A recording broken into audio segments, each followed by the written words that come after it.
So we will soon begin the final session for today. That is accentuating UX in academic libraries through technology, a practical approach. You've already heard a little bit, like a little bit in brief from our speaker, Dr. Giridhar Kunkur, who is the librarian and unit chief publications and media relations at the Birla Institute of Science and Technology at Pilani, which is BITS Pilani. So, Professor Kunkur has over 39 years of rich experience in offering modern and customer-oriented library and information services.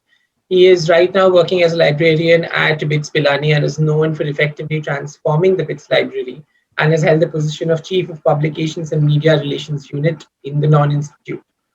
Under his leadership, BITS Pilani has received Wiley's Digitally Transformed Academic Library 2019 Award under a government category. Before this, he was head of the Learning Resource LRC Center at Wellington Institute of Management in Mumbai, where he was instrumental in revamping and redesigning the library to go with modern trends to increase visibility and usage of online and physical resources. So without further ado, I will hand it over to Professor Kunkur. I will stop sharing my screen, sir, so that you can share yours. In the meantime, a sincere request to all participants to keep yourselves on mute while the speaker is taking the session. Also, please do ask questions, please do give your comments throughout the session and also after it, because I guess we'll have a more elaborate reflective session after this. Over to you, sir. Your screen is visible. Okay. Are you able to see my screen? Yes, sir. My presentation? We can see a Word doc, sir. No. How about this? Now we can see the presentation. Right. Now we can see the. You just have to go to slideshow. Yeah. Perfect. Go on, sir. Good evening, everyone. First of all, I would like to thank Geo Institute and Dr. Shri Kumar for giving me this opportunity to share my thoughts today with all of you during this international workshop, which is being attended by so many eminent librarians, not only from India, but also from abroad. And it is indeed a great honor for me. In this session, I would like to share my views why user experience matters in our library. And I strongly believe that our ability to discover user interests and user experiences can greatly help libraries to align or engage users using the more appropriate, not only more appropriate technologies, but also through collaboration and face-to-face interaction. And therefore, I have taken this topic as accentuating user experience in academic libraries through technology, a practical approach. And here I will be sharing with you what exactly we have done at BITS Pilani Library, enhancing the user experience, the kind of attempts that we have made, particularly using technology. So I shall be spending almost about 45 to 50 minutes. And end of the session, of course, we'll spend some time on question and answer.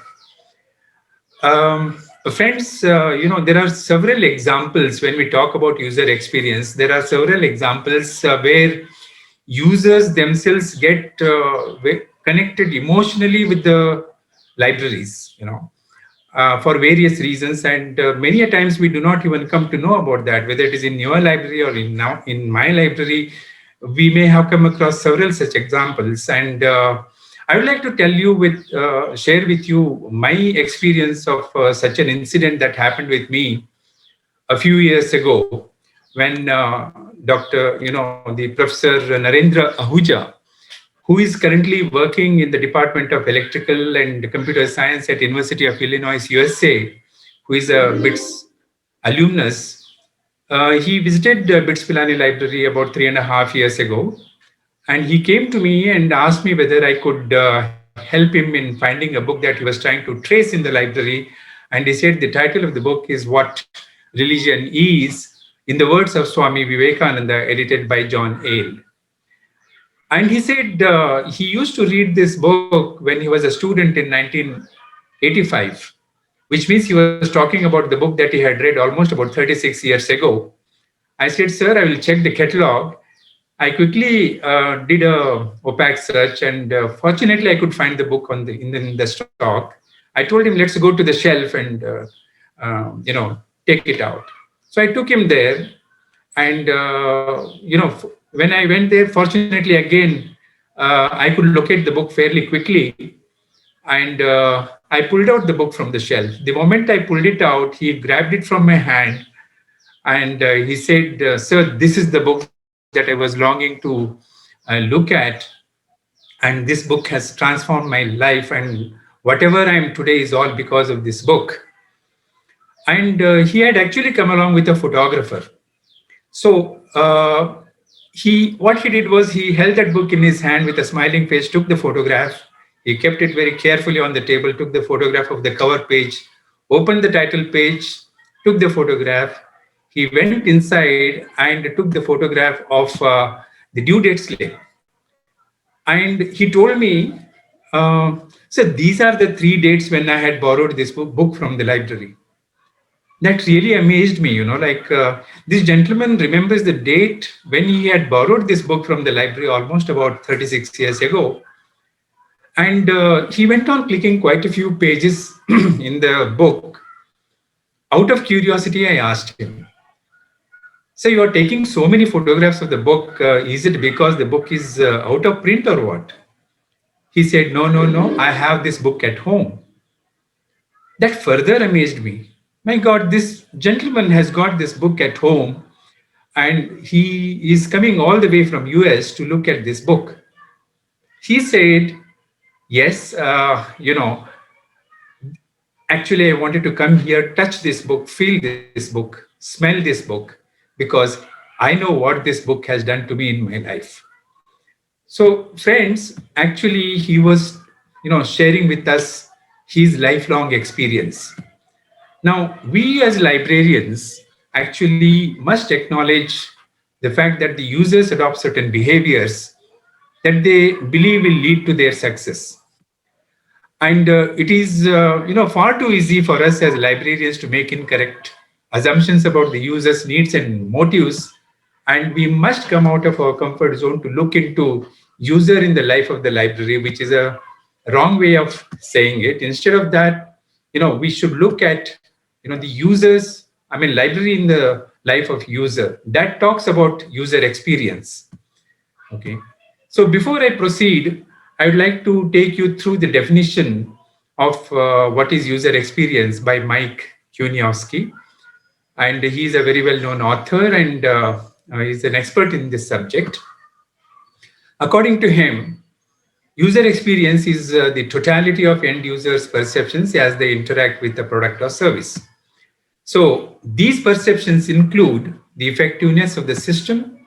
That means how good is the result, efficiency of the system or service, that is how fast it is, and emotional satisfaction of the end users, that is how good does it feel, and the quality of the relationship with the entity that created the product or service, which means what expectation does it create for subsequent interactions.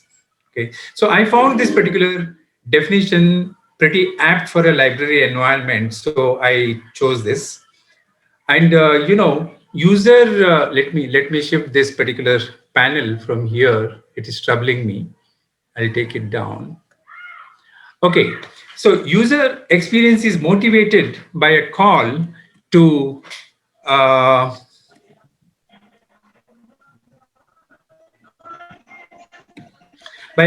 actively pay close attention to users' unique and distinctive requirements, which allows libraries to more effectively design services for their communities. So primarily it focuses on the users, services, and problem solving. And when we particularly talk about problem solving, on the very first day, the inaugural session of this international workshop, Professor MP Punia, he referred to 10 mantras by Professor Mashelkar. Perhaps you all are aware of it. And particularly, I would like to reiterate, emphasize on one mantra, which talks about problem solving. He says, be always a part of a solution, never a part of the problem. If you can't find the way, create a new way. Don't just knock on the door of opportunity, create your own doors. So, if we librarians have to effectively design service for our communities, we must necessarily focus on the problem solving. We cannot afford to sit on it. And other aspects of it is when it talks about focusing, it focuses on participation and also collaboration. And more notably, it is related to the human centered design, service design, and participatory design. There are several factors actually that influence user experience. In the past over 20 years, the user experience has indeed increased in importance for the academic library. And some of the recognized factors of user experiences are how useful is the library from the user's point of view. That means users come to the library with a particular purpose, be it for serious research or for reading for personal or academic growth, or to have some kind of academic interaction, collaboration, brainstorming, or to use some interesting spaces in the library, or just to hang out. Okay. And how usable is the library from the library's point of view? That means users should be able to achieve their objectives when they visit the library. Just to give you a tiny little example, if a visitor or a student is visiting to check out books, then how usable our circulation processes are. How they check out the books in the library. Is there a self-checkout system? How easy, how quick and efficient is the system? This is what exactly Mike Kuniowski says in his definition. Does it require any staff intervention, or whether the users are able to do their transaction without anybody's help? How desirable is the library?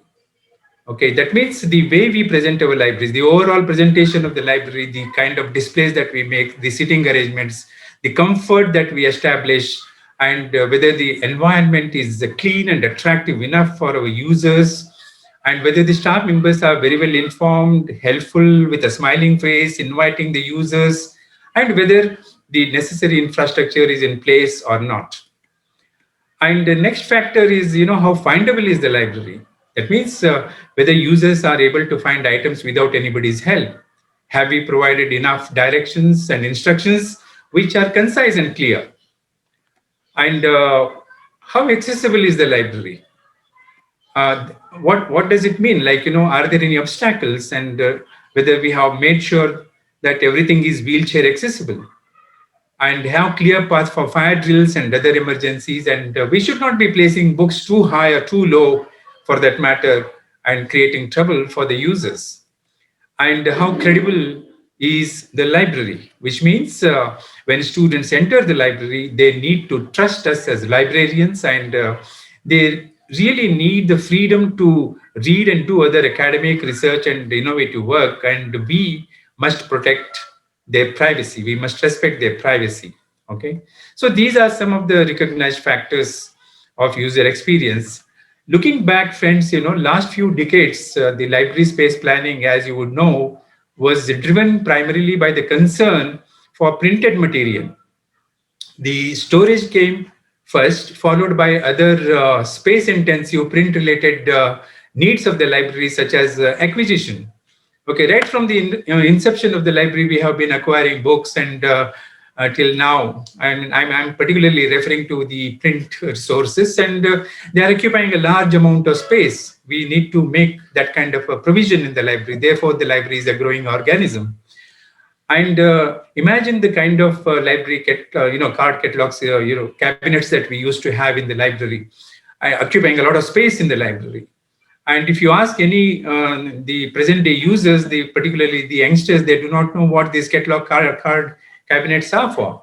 I don't think anybody has pulled out even a single drawer to see what is there inside, because of the intervention of technology and OPAC and so many other things that are in place now. Now, imagine our book processing units. Okay, they were like factories, like classification, cataloging, accessioning, putting stamp, putting due date slips, spine labels, so on and so forth. So much of monotonous and clerical work. And also the kind of space that these book processing units used to take in the library. Now, because of again technology and so much of automation, a lot of these monotonous work have been taken care of, and there is a difference between then and now. And again, the circulation manual system that we used to have occupying a lot of space right at the entrance of the library.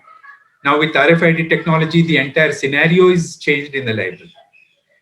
Okay, so at that time, the efficiency in print management was the standard for success. And one of the main activity of the library at that time was curation of the collection. And this particular role of the library was so significant that the reputation of the organization was measured in terms of its size, depth and breadth of library's collection. However, currently, if we look at it, that is not a true representation of the present academic libraries. Collection is important, but is not some of the library. Okay.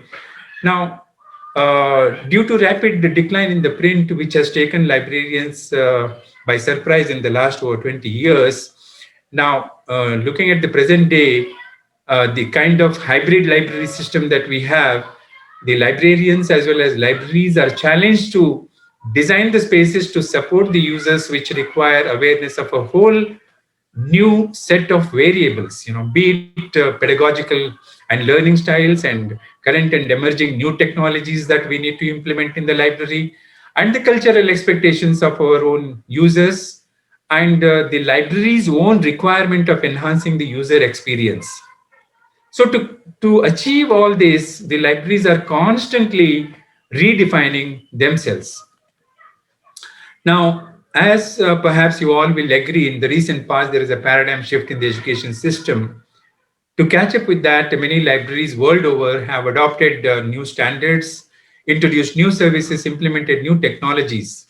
Okay, to go with that, the expectations of our users also have changed significantly, including their perception of using the library for learning, accessing, interacting, innovating, collaborating, and also for gaining knowledge and experience.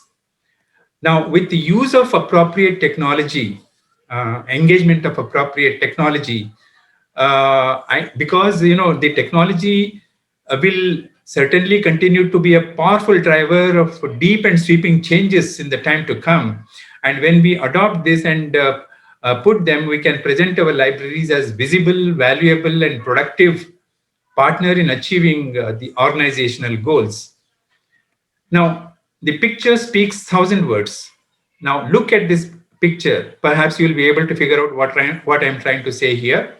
That is the difference between the present day user and users who were there in the past. Okay.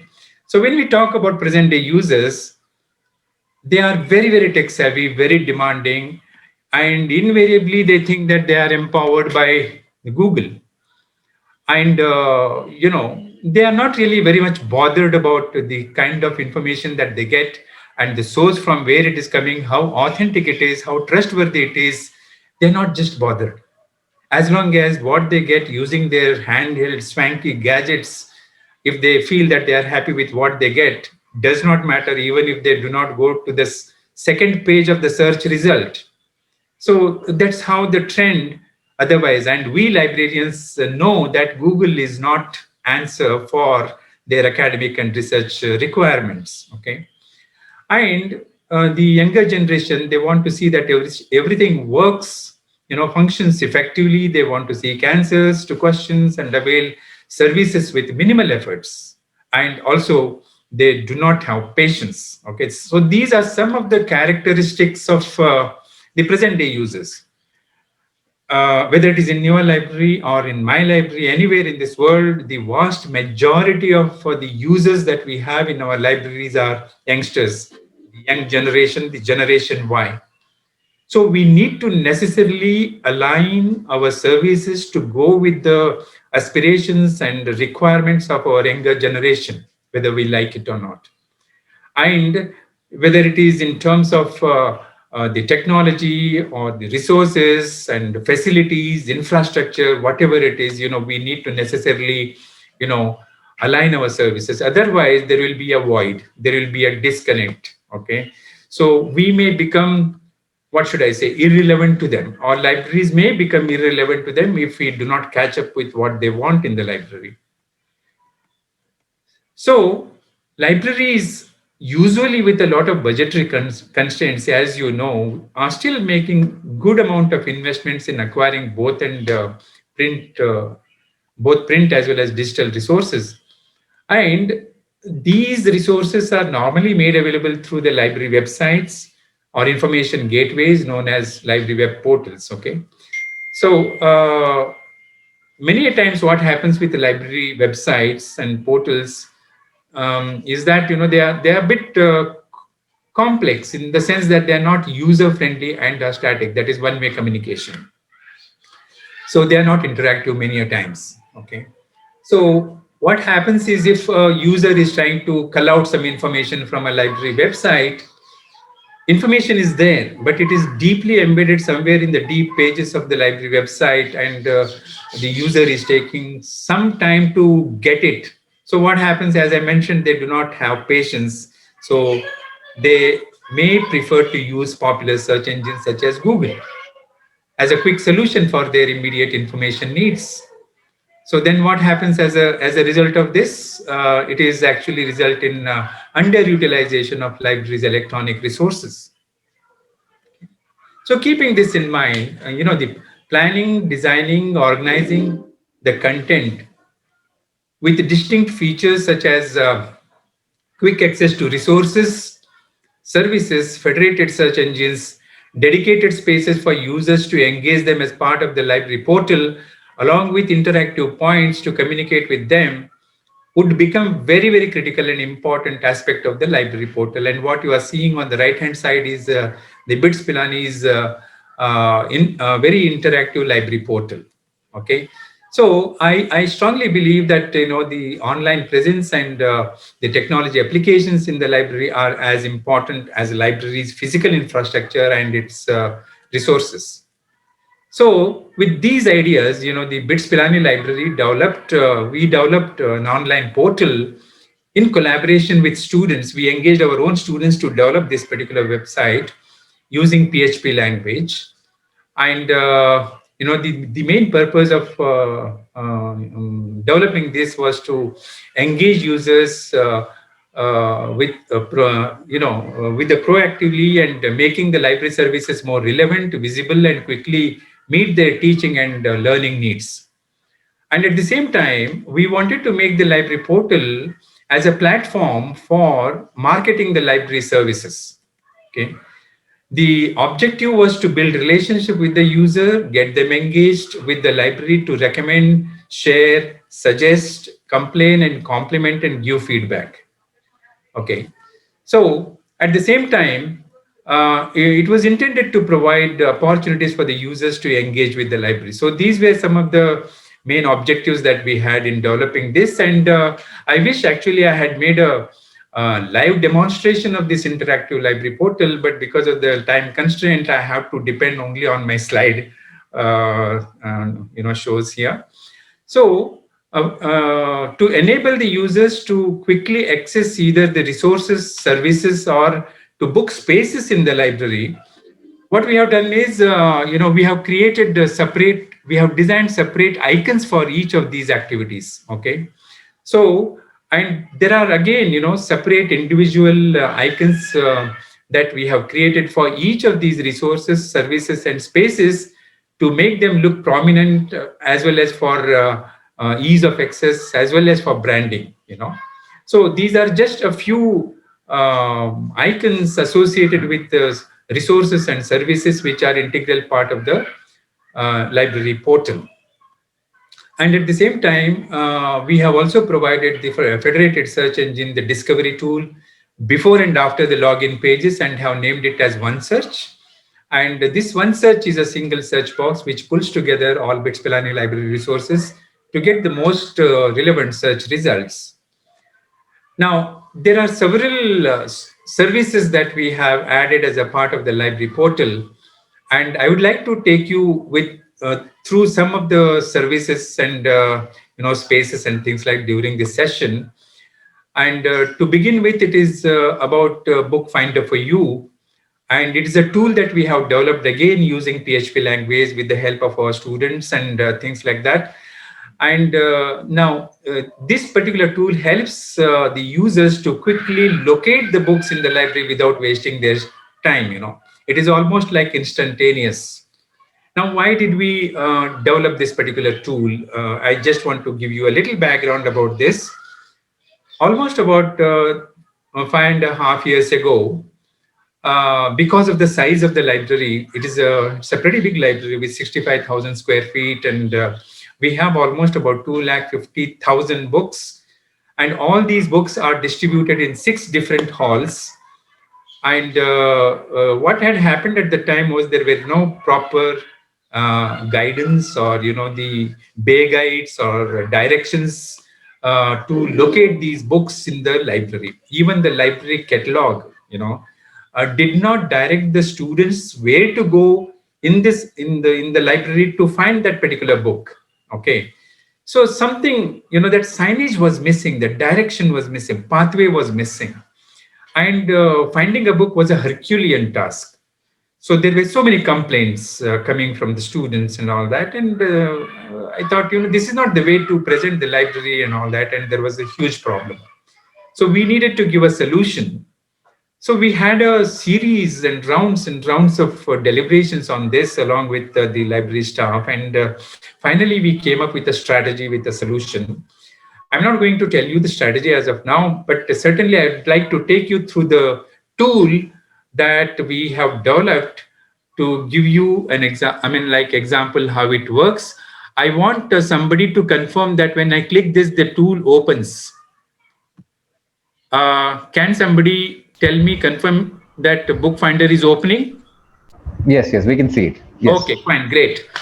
For example, this is a live example of book finder for you on the library portal. Suppose somebody is trying to find out books, say, on chemistry, or say, I would like to select, say, chemical kinetics, for example. So uh, chemical kinetics, remember this as a subject. So they will search there. Immediately, the library portal tells the user, you go to hall number 2, row number 16, on the B side of the shelf, shelf number 164, and the call number 541.34. So it is almost instantaneous with any kind of subject approach to find the books on the shelf. Okay. Now, this particular tool that we have developed is also integrated with Koha catalog. Now, this is a subject approach here. Now, I will tell you, if somebody wants to locate the book using the title or the author or whatever it is, so how have we integrated that with the library Koha catalog? I will take you through the Koha. This is the library website before login. Okay, so before login, there are certain provisions that we have made so people can also access the library online catalog here. So I'm clicking the online catalog. I hope you are able to see all this, correct? Great. So now to give you a very quick example of this catalog, I'll go to the books added last month. So I'm clicking there. It will take just a few seconds to load. Okay, so there are 189 search results. Okay, so let me go down and choose a particular some title. Okay, let me choose this particular title, Blue Ocean. I think Dr. Sri Kumar, in his first day inaugural day session, he talked about Blue Ocean strategy. Okay, so now this is a library catalog, as you know, and under notes in the catalog, under notes there is a location mark here. Please click here to know the location of the book. So you go there. This is that particular book by the title. So it says you go to hall number 3, row number 31 on the A side, 348 is the shelf number, and the classification number, they get it from the catalog. So this is this tool actually has is helping our users so much so that the book finding a book in the library is no big deal now. It is almost instantaneous, and it has enhanced the experience of using the catalog, using this particular tool to a greater extent, and it is almost like a hot cake in the library. Okay. So I'll continue with my next slides, and I'll now tell you something about the spaces. How we have presented the library spaces through the library website, library portal. So as I had mentioned, for every service, every space, there is an icon that we have designed. So they click here in the on the library website. When they click, immediately other icons associated with different spaces in the library, like brainstorm room, group discussion room, research zone, innovation zone, maker space, multimedia studio, ideation zone, Birla, Birla, collection, all these things come to the users at their fingertips. And anybody wanting to use any of these spaces, they simply go to any of these icons and click there. Now, as an example, I will take you through the brainstorm room booking. So when they click there, immediately the library portal presents a booking form for brainstorm room for the users, be it the faculty members or the students. So they can indicate the date when they want to use it, and from what time to what time they want to use it, and for what purpose they want to use it. Is it for group discussion, presentation, workshop, meeting, webinar, seminar, whatever it is. And what is the topic of the seminar, webinar, whatever they are doing, they need to indicate here the topic and topic of the activity and how many participants are there in that particular activity. So they have to give that, and what kind of provision or arrangement that they want in the room. So whether it is a roundtable meeting or whether it's a group discussion kind of a facility, they can indicate that there. And other requirements, if they want LED projector, screen, sound system, cordless microphone, collar microphone, internet connection, so on and so forth, they can click any, they can click all, and they submit. When they submit, what happens is, because the users have logged in through their credentials, it goes from their dashboard, that user's dashboard, and it appears on the library's admin dashboard. So every day morning when we go to the library, we open our admin dashboard to see what kind of requests that the library has received, whether it is with regard to the space booking, whether it is with regard to any problems that they are facing, or if they have made any recommendation, like book recommendation or anything, because there are so many options for them to make interact with the library. So it is going from user dashboard to the library dashboard. It is the communication is happening between the two dashboards here. There is no external communication that is taking place. Okay. And for example, talking about the brainstorm room, this is the brainstorm room that they book. Okay. As you can try to figure out, it is not a very big space. It is just about 20 feet by 40 feet. But the kind of arrangements that we have made, and we have made it look aesthetically, we have designed it aesthetically, a bit nice way, so that people love the environment there, and with all IT infrastructure in place and all that, and also online booking, and we have marketed it very well within the campus. Now the impact or outcome is, this tiny little space in the campus has become so popular among the faculty as well as students. There is a back-to-back booking.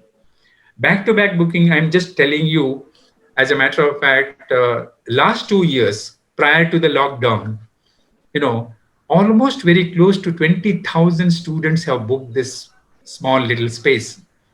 So what is the outcome? Outcome is, increasing the footfalls in the library. Okay.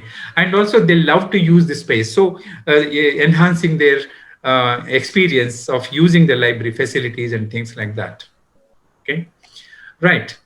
Now, to make the library portal itself as a channel of communication between the user and the library staff, we have developed a communication tool, and it is called Connect with the Library. Okay, so this takes care of various requirements of the users that are listed down here. So they can use this particular panel for recommending the books. Okay, it is open to everybody. And suppose if a student is not finding the book on the shelf, they can complain. They can go here and complain about that. Okay, there are individual people who are responsible for these services or complaints. They address it, immediately. And if, say, for example, a database is not working, and if a particular link is not working, just now during the previous session, we faced some link associated with issue with the previous presenter. Okay, in India, in Indian context. Okay, so like that, if people face such difficulties, they can, immediately mention about that under their grievances here. And things like, if they are not happy with the library services, no matter what we do, like, the problem associated with, say, textbook counter or help desk or photocopy service, information counter, reference service, including gatekeeping. Okay, if they face any difficulties, they can lodge their grievances. So now, what the another beauty of this particular facility, I'll tell you, because the staff managing these various service points, they know that if they do not behave well or if they do not provide the quality service, then there will be a complaint by the students. So therefore, they do not wish to see that they get complaints about their service, so they provide better quality service. Okay, so that's how it is also helping the library to improve the quality of service. And other engagement activities, just to quickly tell you, is, I just read this book. There is an option. For example, a student has read a book and he loved it so much that he would like to tell the entire BITS community that you also must read this book. This is wonderful to read. So what he does is, he just, sends us a quick, a crisp review of the book, not exceeding more than 50 words, along with his photograph and along with the title and the author of the book and the blurb of the book. He sends it using the portal. When he sends it, we upload it on the library portal. So two things will happen. Number one, the books get promoted, and that will be viewed by thousands of students, and they like it because they would like to read that book further. So there is a demand. So there will be a booking system again, reservation system again. Everything is automated there. And also, second thing, good thing that happens with the user is that because his photograph appears there, his name appears there, he becomes popular in the campus. Okay, so there is so much that happens when we engage users with the library portal. And also, the users can also, using the portal, can give their feedback about good, bad, ugly about the library. Okay, so it captures everything and does analytics and gives us the statistics of what they want to say. Now, I will move on to the next service that we have started at BITS Pilani. It is Teaching Aids and Research Aids Alert Service. Here, what we have done is we have worked on a system to map the digital content of the library covering various databases to the courses taught by the faculty members at BITS Pilani, and also for the research scholars to map their research work. So we wanted to establish a connect between the resources, the digital content, with their academic and research work. So that was the main objective.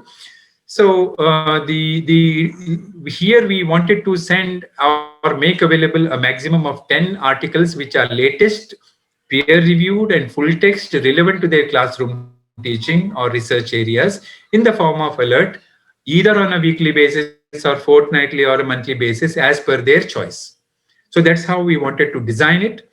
And to achieve this, we needed a platform to provide this particular service. So we had a discussion with EBSCO team because we subscribe to their discovery tool, and we had a nice discussion with them, and they were so helpful. And they, through a series of deliberations and brainstorm session with them, we made them understand how we want that service to be provided to the end user.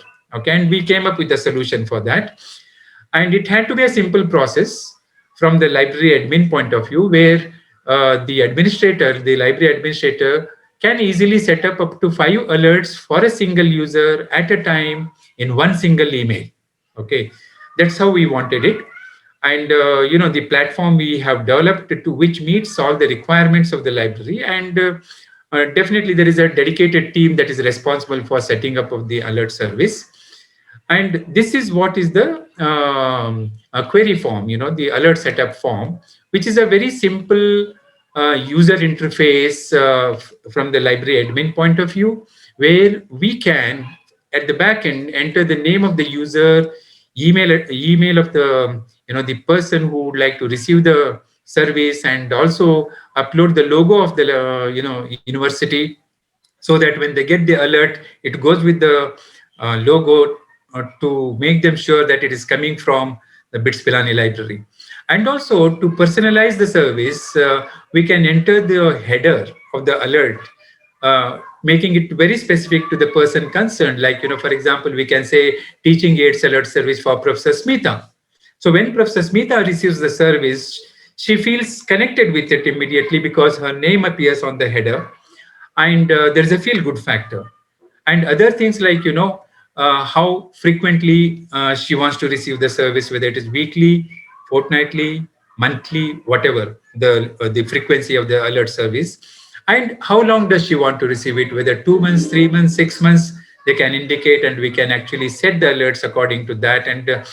And also the email of the person who is providing the service, whether it is me or my any one of my colleagues.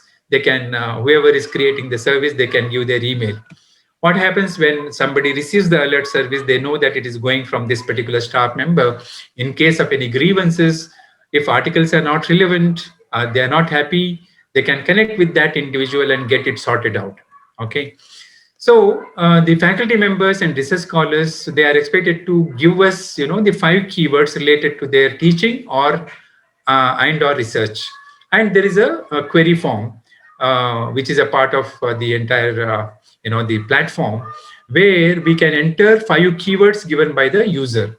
So here you can see there is a provision for entering 5 keywords from top to bottom. And in order to make the service more precise and all that, so that they get the right kind of articles, so we can enter the limiter here, to ensure that they get full text articles, they get English articles only, they get peer reviewed articles only.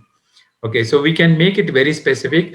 And if some user wants it to go from a particular magazine or a journal, it can go under facet. We can enter those details under facet. Okay, so it is customized to the needs of the end user. Okay, so and then we submit and we create the alert service. Then when we do the alert service, actually the platform generates a kind of a report, where from the report we can preview or remove previously set alerts. So this is for example, the snapshot of the report. For example, the first one, whoever it is, like if I want to see who is this person, what he is receiving and all that, there is a preview button, which is a blue button. So when I click on this blue preview button, what will happen is I'll get to see who is this person and what is he getting. So it is say Vivek Tiwari, who is a research scholar, and it says, hello Vivek Tiwari, your weekly email alerts, and click on the below links to view, or to view the latest articles from your interest areas. And he had given us 5 keywords, and this is an email in which 5 keywords are mentioned to him. And whenever he gets it every week, whenever he gets any of these this thing, for example, he wants to see what articles he's getting, or I can also check from the library side what articles he's getting on phase change. So I click there, I get immediately the articles, 10 articles that he has received during that particular week. I can verify whether these articles are relevant to Vivek or not. And Vivek in turn also can check whether they are relevant or not. So there is a quality check that happens both ends. Okay. So I must tell you here is that this teaching and research aids alert service has added a lot of value to the academic as well as research related work of faculty and research scholars. And at the same time, it has indeed put the library resources to optimum use. So every week, our faculty members and research scholars are receiving 15,000 alerts as a part of this service as of now. And in a month, which means we are sending almost about 60,000 alerts to our community. And it is growing and growing. Okay. So recently we did a survey of our faculty members to see how they find this service. 82% of them, they found the teaching alert service as either good or excellent. 87.9% of them found that the research alerts are either good or excellent, and 81% of the faculty members found this service very useful. So you will see the gap of almost about 19% of the faculty members who are not really very happy with the service. Okay, so why and how does that happen? It's primarily because the keywords are not right. If we improve the kind of keywords that they have provided, certainly they will get more relevant articles. So currently we are in touch with them, we are liaising with them, we are improving the keywords that are sent by them and improving the quality of the service. That's how the quality improvement process continues here. I'll now move to the makerspace. It is a service as well as a space, I should say. As many of you would know that makerspaces are a growing service area for many academic libraries, especially in Western countries. And in BITS Pilani library, it is a very collaborative kind of a space, and it provides access to resources which aid in design, prototyping, and realization of solutions.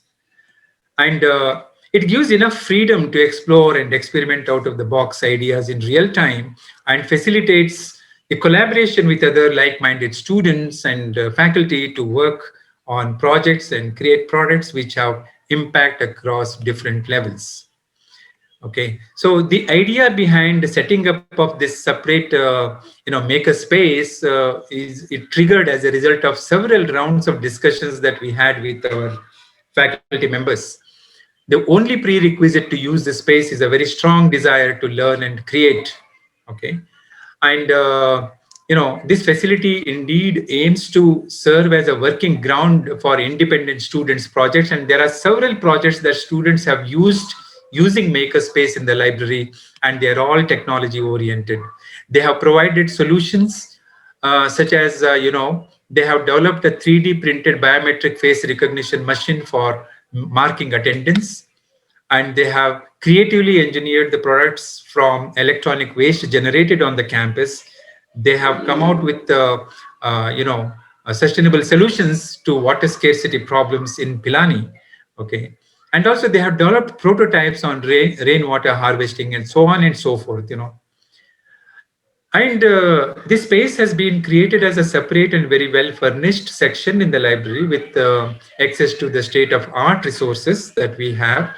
Like we have a 3D printer, we have a high performance computer, and Raspberry Pi 4, Arduino kit, and also like the various electronic gadgets and circuits and IoTs and things like that.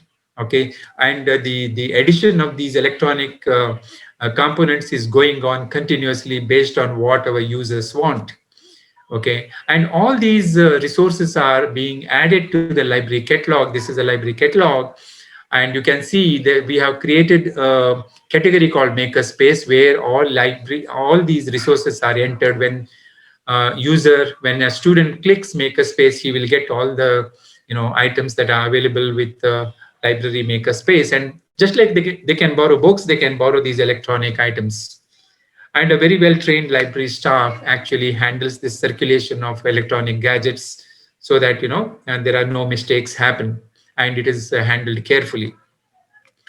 And another thing is the use of this resource by the students is very well tracked with the help of interactive library portals, booking system. I gave you earlier one example of booking, how it happens. Now this is the booking system for the makerspace here.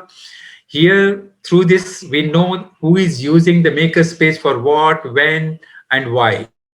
Okay, and also to make it as a bit self-sustained activity, we have stipulated a kind of a small fee to use a 3D printer, and also the consumable like the filaments that go with the 3D printer, and we charge them a little fee.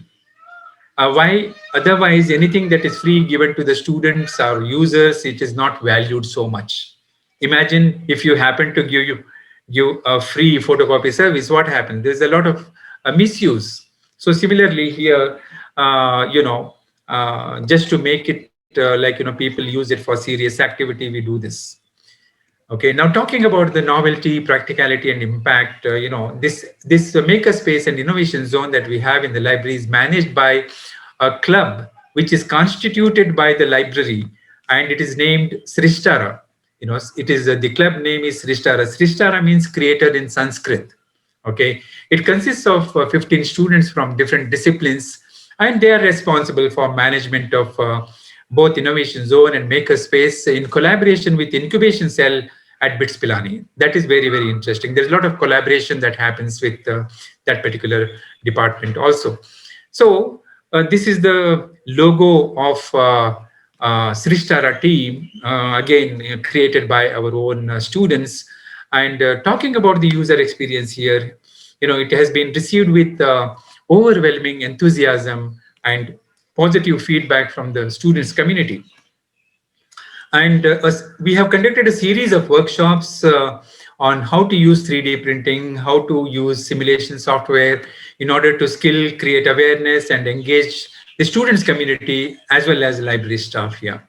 Okay. And the impact of this is so much, a tremendous impact on the student from all branches of the study has been observed, including those who are working on startups or incubation center, and also those who are participating in national and international competitions. And they use it so extensively there. And this has led to a growth of a student community where they collaborate, exchange ideas, explore novel technology, and implement projects. And therefore, this facility brings out a real maker in every student, whoever is using it. And also, it was, this particular makerspace was presented in one of the, very, very important international Biosummit conference organized by MIT Media Lab, USA. So here you can see, a Srishtara team student making a presentation during this Biosummit, this thing. Okay. So I'll quickly move on to the next space, which is innovation zone in the library, which I mentioned to you earlier. And this zone is primarily meant for students with possible support from the and guidance from the faculty members to use it for as a space for creative and innovative activities. And it is expected to provide opportunities for students to learn, develop new skills, and it fuels engagement, creativity, and curiosity at the same time. And we have made it as a student-driven space, again, supervised by the library staff. And here we have put 4 dedicated computers, which are loaded with a lot of design and simulation software. These are the simulation software that we have got. Some of them are institute licensed, some of them are free source, some of them are paid software. And these softwares are being used for mechanical design, electrical design, 3D modeling, video editing and animation, and also like slicer for 3D printer, so on and so forth. And the number of simulation package is also growing because of the needs of the users. They keep recommending, sir, you get this, and all that. Completely. Yeah, it is completely student driven, and it is quite appealing and welcoming for the students. I will move on to the next space.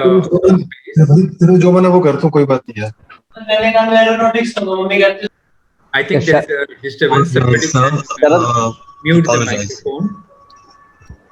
Can we please remind all the participants to please keep your mics on mute? Thank you. Yeah, thank you very much. I will move on to this next space, which is an ideation zone and multimedia studio. This ideation zone is a take-up ground for budding ideas and ideation, a very critical stage of design thinking process. Okay, and it facilitates discussions in a very conducive environment and provides resources like discussion room, teleconference facilities with we have a 35-inch multi-touch LED screen with whiteboard, wireless display, and we also have a chalkboard there, and flexible workstations and group discussion tables in conjunction with our multimedia studio. And this is the multimedia studio adjoining that. It has been set up to give lift to the field of multimedia creations, photography, and filmmaking, which is a very, very critical aspect of today's digital age, and students simply love it. They love doing this. Okay. And this facility is for the faculty members, research scholars, and students to record their lectures, presentations, academic videos, audios, digital artworks, and edit them as per their requirements. And the studio also provides all that is necessary for a beginner as a trained professional to cherish the fruits of their creativity. So things like equipment that we have added there are many. This is a sound mixer, and you can see here there are. It's the addition of equipment is also growing there. Okay.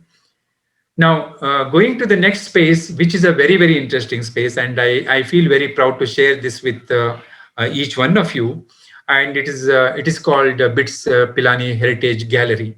And this was a mega project that we worked in BITS Pilani Library. It is basically to showcase how BITS Pilani has evolved right from its Patashala days.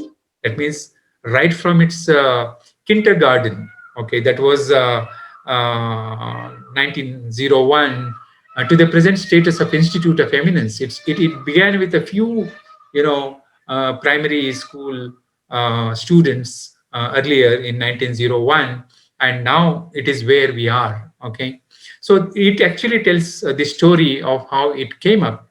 Now, just to give you another story of how we came up with this particular idea. So when I had joined this library almost about 6 years ago, 7 years actually now, I could see a lot of photographs which were dumped in carton boxes lying loose, catching dust in one obscure corner of the library. This was a real photograph then.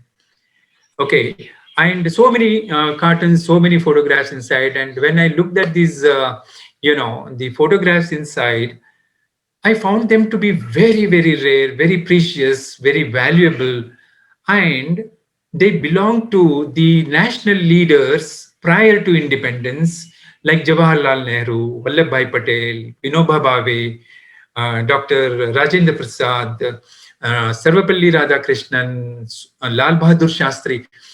All these people were actually very well connected with Sri G.D. Birla, the founder of BITS Pilani. Okay, they used to come to Pilani to have some kind of interaction with him and with the institute. Okay, so and these were all very nice, but not kept very well. The photographs black and white, and these photographs were actually needed to be chronologically organized, revived, digitized, reprinted, framed, and displayed with a storyline covering all the 4 campuses of BITS Pilani. So we conceptualized that idea of putting up a beautiful the gallery, photo gallery, that is heritage gallery. So we started working on this project for more than 4.5 years to 5 years now. And just to take a quick round of the the gallery, I'm just taking you a quick tour of the gallery. As you can see in black and white here, that is the story that is going on here. And we are very soon going to implement AR, augmented reality here also, to narrate the story of how this Pilani, BITS Pilani has evolved. And these are different corners. This is in different angles of the gallery, as you can see here. And it is beautifully set up actually now.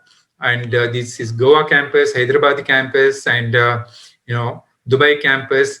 And going up to the same place where you saw those scattered the boxes and things like that. It's a very same space which is now converted into a gallery where we are showcasing the achievements of the BITS Pilani. So it has taken a different shape altogether as of now. So the work is still in progress. Maybe in another 1 or 2 months, we plan to get it inaugurated. And I'm pretty sure that this particular space will create a different kind of an experience for not only the students, but also the alumni, very, very important visitors. They look at the past history of the BITS Pilani, how it has come up. I wish I had shown you the video, but because of the time constraint, I will skip that. And finally, I would like to, trust me, this is my last show, last slide. This is talking about use of technology using the library mobile app. So instead of I telling you anything, I would like you to watch this video, which is just about 1 minute. So I request your patience to watch this. So I hope it is running, and I hope the sound system also works.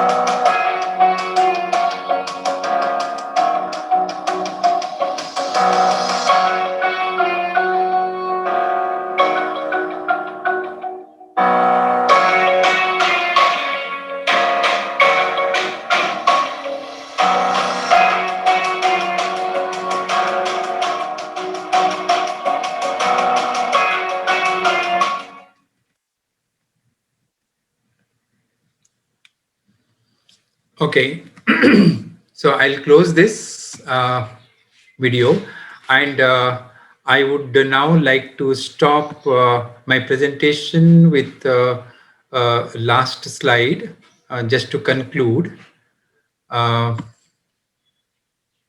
Solve.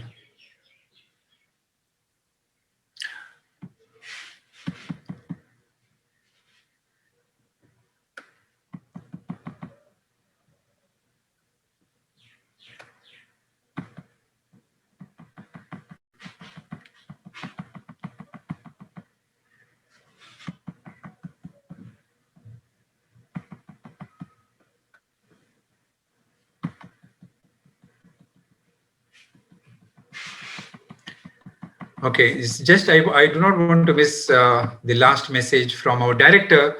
I hope you are able to see this. I'm sorry for that stupid way of taking you through the previous slides. It's a message from our director which says, and again, it talks about the user experience. He says people come to the library for reading, study, research, brainstorming, discussion, innovation, reference, and sometimes socializing in virtual and in real form. This message has been put up very prominently in the library in one of the important halls at the entrance. And in the further message, he says that I'm sure that every visitor will have a great experience of pilgrimage while visiting this library. So thank you all very much. And I'm aware of the fact that I have exceeded my limit, and I seek your pardon for the same. And if there are any questions, I shall be more than happy to answer. Thank you very much indeed. Thank you so much, sir. Thanks a lot, Giridharji. Yeah, Sanjay, you can. Thank you so much, sir, for that presentation. No, I was saying the same thing as MG, sir, anyway. So I think it was a very, very elaborate presentation, and also a very well done presentation in terms of using different medium. That's the first time we've seen something like that in this workshop. So really thank you for that. So as you mentioned, we want to have to get started with a few questions. So I would want to hand it over to MG, sir, and Savitra, sir. So to begin with questions from their end. And of course, I once again request our participants, if you have questions, please do post it on chat, or you can also ask the speaker directly. Over to you, MG, sir. Thank you, Sanjay ji. Giridharji, can you unshare, please? Can you stop sharing? Yeah, I will stop sharing. We can see you. First of all, let me stop sharing. Thank you. We want to see you in full. Thanks. Kudos to you. Hands off to you for sharing the entire set of innovations that you have been able to make and bring into the BITS Pilani library for the benefit of your user community and your alumni and your visitors. See, you have taken 360-degree, scope coverage of all these aspects as far as user engagement is concerned, and excellent technology implementation and meticulous thought process that is looking from the perspective of the user, how users can be, how to capture the imagination of the user and then drive such services so as to keep them always engaged. I'm not going into the nitty-gritties, but every service component what you have shown is excellent, and thank you so much for that. Not only you, your entire team, and your supporting management. Because without the generous support of your management, you will not be able to whatever we plan and we convince. But your management has to be appreciated for that. More than anything, your initiative and your persuasion and your commitment and dedication is appreciated like anything. Yeah, thank you so much, Savitraji. No, I mean, yeah, but no questions from my side. But I probably have to say that this was the most interesting presentation so far in the workshop. Primarily, I think because it is relevant. It is from someone who's from an Indian library. And secondly, also the aspects of innovating and having the library members at the center and creating services around them. Right. So I just want to add to that there is this whole movement called design thinking, which is used a lot in the corporate world. I'm sure Mr. Kunkur must know that and must have used that in designing these services. Yes. But yeah, overall, I think very, very relevant, very useful, very innovative presentation. I hope you can, as some people are saying, you can share your presentation. I would definitely want to have a reference to that somewhere. Thank you. Is there any questions that we have received? I see there's one question on the chat window. I just saw one. I think yeah, Dr. Rekha. Yeah. May I know from where you are getting service for Koha software? Yeah. Well, Koha software, we are getting it from, of course, informatics, I must tell you. They are very, very helpful. It is an annual maintenance service that we have with them. And I always recommend informatics for this, actually, because last 7 years, it was such a smooth sail with Koha and also with RFID. So it is a wonderful integration of both there. Thank you. Both done by them, no? No, actually Koha is done by informatics, not the RFID. RFID is Bibliotheca. Okay. And there's another one. Sorry, sir, go on. I thought you were done. I understood from the that mobile app service. I mean, was it done with the help of your students or from any? Yes, what interesting thing that we do is every semester we take students, teaching assistants as teaching assistant TAs. Okay, every semester we end up having minimum 4 students with a particular project in mind, and we look at their skills and our requirements, and we present what we want, and we make it clear to them how it should be, what it should be, and all that. We give them a complete clear picture of the end product, how it should be, and all that, and they start working on it. And there is a regular intervention where we keep seeing the progress and all that. Currently we are working on the library app, for that matter. Currently, that what I showed was Android. Now we are working on iOS. Okay. So in another most probably next week, that iOS application will be ready. Okay. So we engage users with so many things, like with augmented reality, with coming up of that, even what should I say, the BITS Heritage Gallery. I did not show you the backend, the software that we have. So what I showed you is physical. What I did not show you is digital. Okay. Digital is phenomenal. Okay. So that is a separate presentation all by itself. So therefore, I skipped that actually. So Thank all you. those things are actually developed by our students only. All right. And Now, of so course, they this is get a paid for it. takeaway. This is a very interesting takeaway for our participants, that most of our participants are coming from technology institutions and engineering colleges. Yes, I I think strongly recommend. this we should emulate. We all should emulate this. Yes. Yes. So there is So another since question. we were talking about mobile apps, there's another question related to that. So apart from mobile apps, what are the other modes that you use to familiarize library facilities to users? Well, mobile app is just one, and library portal itself in itself is a very interactive platform. Number two. Number three, we have got so many LED screens, touch screens in the library. You know, in many nooks and corners of the library, we have put up the LED screens to promote various activities and things like that. So that's how we connect with them.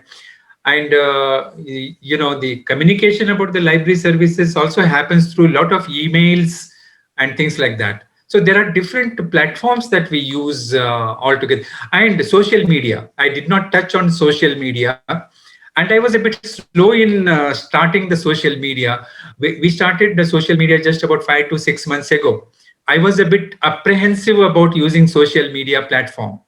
Okay, because I thought it requires a real like committed set of library staff who will take care of the social media uploading and content and the correctness of it, and responding to queries associated with social media and all that. So but then I wanted to give it a try in the last less than 6 months actually, when we started with social media. The response I'm telling you is so tremendous, that is becoming a very big platform for us to promote the library services. So we are there on Instagram, we are there on Facebook, we are there on LinkedIn, we are there on YouTube channel. Okay, all these platforms are becoming pretty popular. Even faculty members are using, for various other activities. So Very that's good. Thank, Very good. thank you. So there's another question. The next one, it's about some more information if you could provide about DSpace software. which one? DSpace. DSpace. DSpace software for digital libraries. Well, so it is it is subjective. It depends upon which library it is and the purpose of using the DSpace. It is primarily, as you all know, it is an institutional repository. So it is primarily to keep a collection of your own institute's publications and things like that. Okay. That your institute generates in terms of academic as well as research output. So it is a very important resource that library should be able to develop. Okay, and even to manage the events and activities that are happening in your own respective institute, perhaps one can really consider having a compilation of all the such important activities as an integral part of the IR information. Sandeep ji, you asked this question about DSpace. Is there anything you would want to ask as a follow-up, very institution specific? If so, you can either unmute yourself and ask, or you can put it on chat also. Or if this is sufficient, then I mean, that's fine. Okay, so we have another question after that. Do you have a union catalog of all BITS campus libraries? Well, as of now, if you ask me, there is that proposal was put up about a couple of years ago, that we must have a union catalog. So far, we have not yet come up, but currently we are working with Inflibnet to be a part of the union catalog. Okay, so we are working currently, as of now. If you ask me, yes, we are working on that project as of now. Okay. I don't have any more questions on chat. I do have a comment from Dr. Rekha, which says that, sir, as you have to change the shelf number, rack number, etc. in the book find, as you add books regularly, you have to keep a check. Really wonderful, as you and your staff can do that. So that's more of an appreciation comment than a question. So, yeah. Okay. So I don't have any more questions. Is there someone else who would want to ask something? Savitra sir, MG sir, any of the participants? I have only compliments to tell Giridharji. So thank you. He has taken so much, efforts, and you have shared your wonderful achievements that and for the benefit of our participants, me and Giridharji, we have been friends for decades, and Decades. our friendship grows from strength to strength, and we share whatever we can. And it is always a pleasure to host you, Giridharji. Thank you. Thank So you if very I much. may ask like one question that's came to my mind when I was listening to the presentation. So I'm not from the library sector, but more of a higher education related question. So something that we've always encountered is a lot of faculty, higher education faculty in India, the receptiveness to new technology is sometimes a little hostile. So is that something that you faced while implementing this across your institute at all, or was it not a problem at whatsoever? Well, yes, you are right. You are right in the sense that you need to divide the faculty members into 2 or 3 categories. Like those who are in the verge of retirement is one category. I can put it somewhere between 57 to almost like 62 is one category, where technology application means it is something like, it is something too much for them. They do not want to really get into that. If you look at the fresh entries, as a faculty member, they are brilliant. Like, they want to write, anything that we do, they are the first ones to take.